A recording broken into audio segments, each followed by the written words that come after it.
Bryce Harper brawl ended Mike Morse&apos *S career, and it could have been worse. San Francisco, it was the brawl that ended one career, a violent collision that prevented injury to one of the game's biggest stars, sparing another a colossal suspension, and leaving one filled with remorse. It was 1 year ago on Tuesday that San Francisco Giants closer Hunter Strickland threw a 98-mile-per-hour fastball into Washington Nationals all-star right fielder Bryce Harper's right hip. It ignited a Memorial Day brawl that left Giants outfielder Mike Morse with a concussion that ended not only his season, but his career, a punch that Giants starter Jeff Samardzija got so close to throwing at Harper's face, but never got off, and a perplexing scene in which Giants all-star catcher Buster Posey knew what was coming, and simply watched.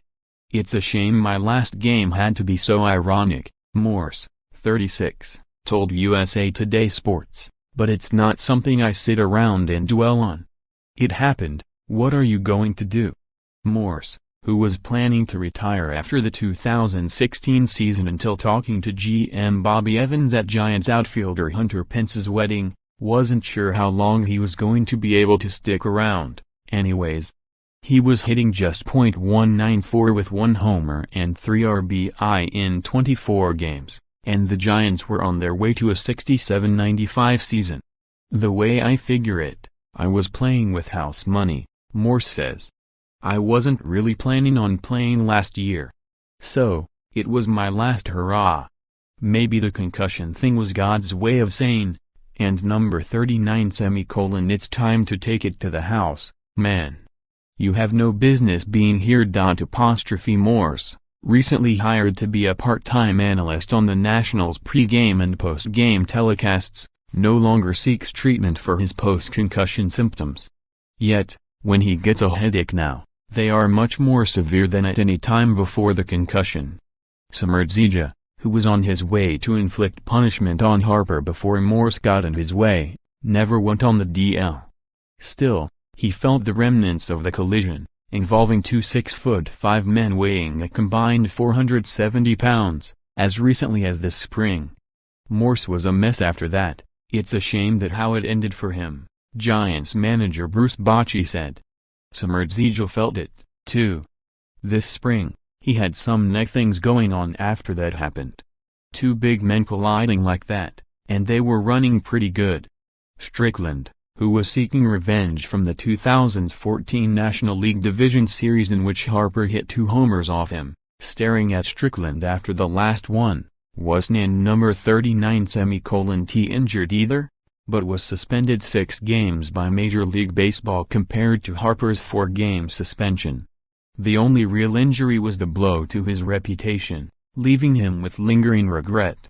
"You hear things like I ended his career," Strickland said, "so sure, obviously, I feel bad for Mike. You never know how things would have played out, but that was the end of his career.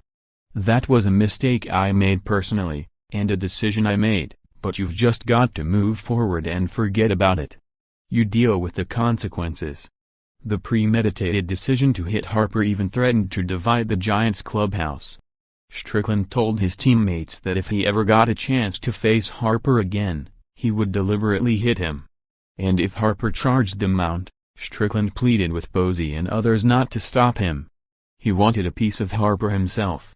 Still, it looked awkward and Posey felt uncomfortable standing there and watching Harper charge the mound. Posey stood off to the side, provoking debate throughout baseball whether he still should have tried to stop Harper. Now, 1 year later, if Strickland had to do it all over again, he says he wouldn't and number 39 retaliate. "When I saw Strickland, that's the first thing he said to me," said Giants special advisor Dusty Baker, who was managing the Nationals at the time. "He told me he was sorry it happened. I said, and number 39 knew do what you want to do, but you have to suffer the consequences.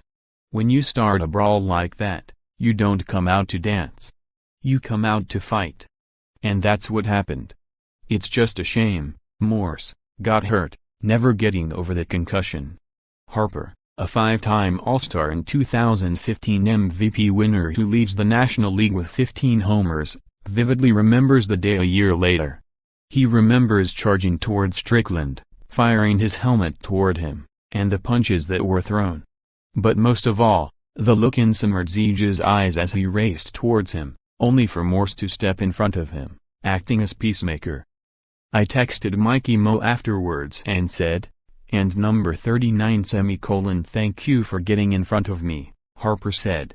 I don't know what would have happened, but just the way Smrdzi came out there, he saw blood for sure.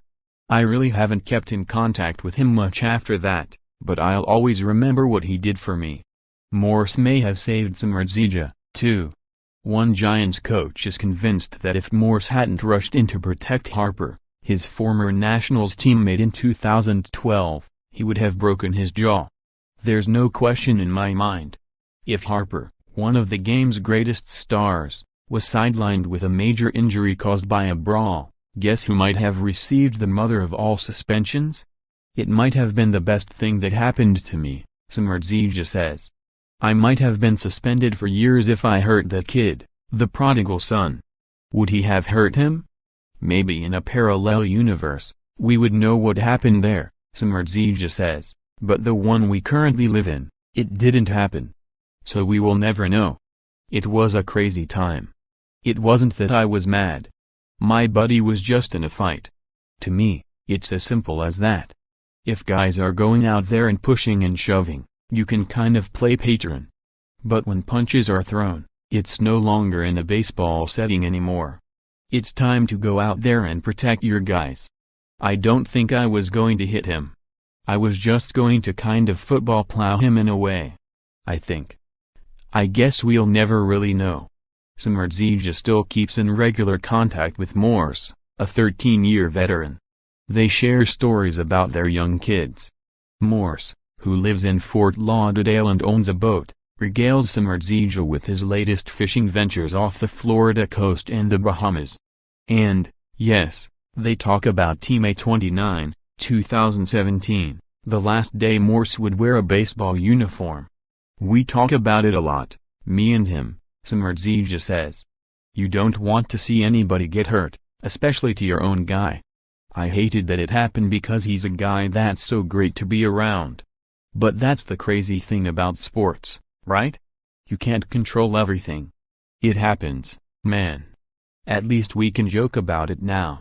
It'll probably be funnier down the road. Morse, who won a World Series title in San Francisco, and will forever be remembered for his game-tying, pinch-hit homer in Game 5 of the 2014 NLCS against the St. Louis Cardinals, insists there are no hard feelings. Baseball treated him too well, he grossed about $35 million in salary and won a World Series ring, to be angry at anyone. Really, I'm fine with everything, Morse says, and physically I'm good.